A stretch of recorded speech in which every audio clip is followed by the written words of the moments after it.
What's going on, everybody? This is Wilson for Wilson's Gaming, and today I just want to show you how to take down Juzou the Drunkard here in the game of Sekiro, Shadows Die Twice. Now what you want to do is take down this first archer, because once you get this guy down, you don't have to worry about the rest of these guys, because you're going to jump right on this first roof and grapple onto this second roof.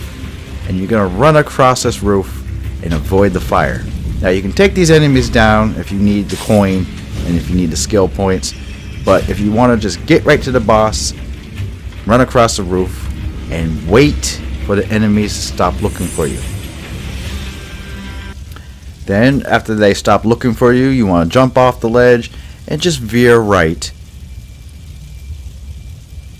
As you veer right, you're going to see a little mound you can jump up on, and then you're going to drop down and just notice your surroundings.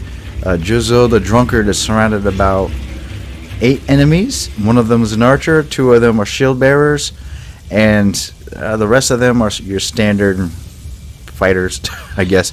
But what I do is I veer left to this little house, and there are 2 enemies right here. One of them is a torch bearer, and another one is just a general swords master.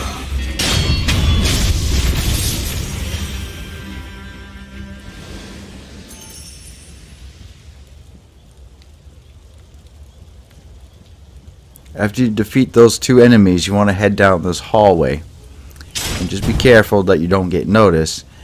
And what you want to do is, in your prosthetic tools, you want to equip your ninja stars.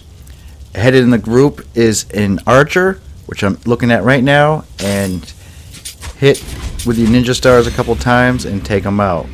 For some reason the enemies do not notice that the enemy fell down, but the next thing you want to do is take down this shield bearer. You can take them down through stealth really easily, but as you can see here in a moment, I messed that up. As you see, there was a stairway behind me. That's a perfect place to kite all the enemies that notice you up and through the hallway that you came from before. But if you by accident mess the whole fight up like I just did, go all the way back where we came from and pick them all off one by one.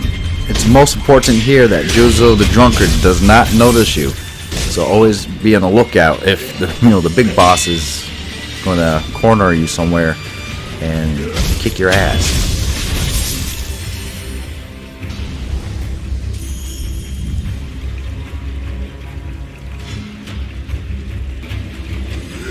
Now with these shield bearers, it's always good to have the axe prosthetic tool so you can break their shield, so you can take them out really easily. And just be careful of these torch bearers because they really hit really nasty, so have a lot of space in between. Give yourself enough time to plan your attack, and you should be able to thin this crowd off really easily for this boss fight without Juzou noticing you. So what you want to do after you defeat and thin down the whole herd, go back up the hallway and into the center of the courtyard, and you'll see that Juzou the Drunkard is smack center, and you can actually do your what is it called? Your death blow. Now I messed the death blow up here, so this is where you're gonna come to plan B. And always give yourself some distance around Juzou. He is dangerous. I mean, stay away. But you want to go to this fellow shinobi guy here, and he's going to actually help you out in the fight.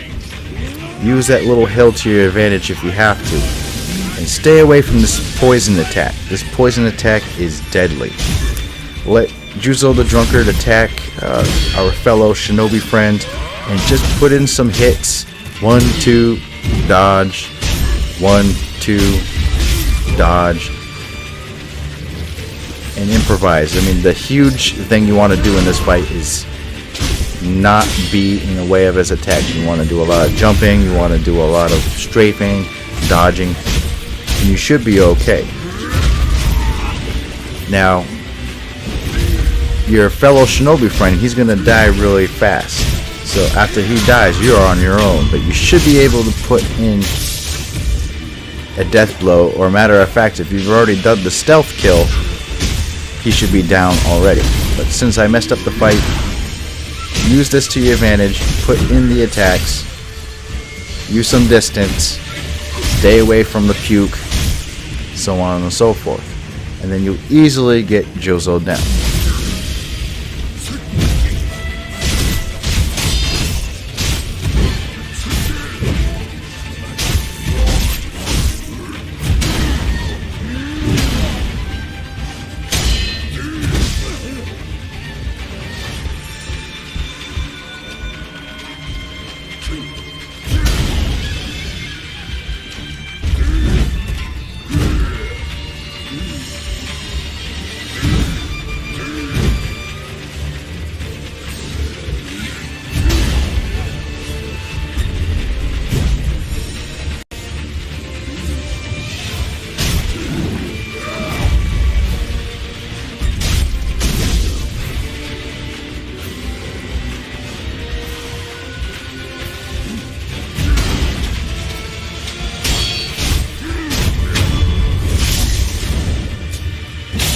That is how I took Juzou down after about 4 hours of work and trial and error.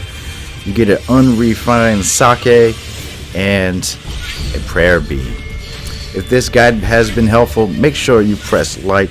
And if you're new to the channel, please subscribe. It helps out a whole lot. Thank you all, and have a good day.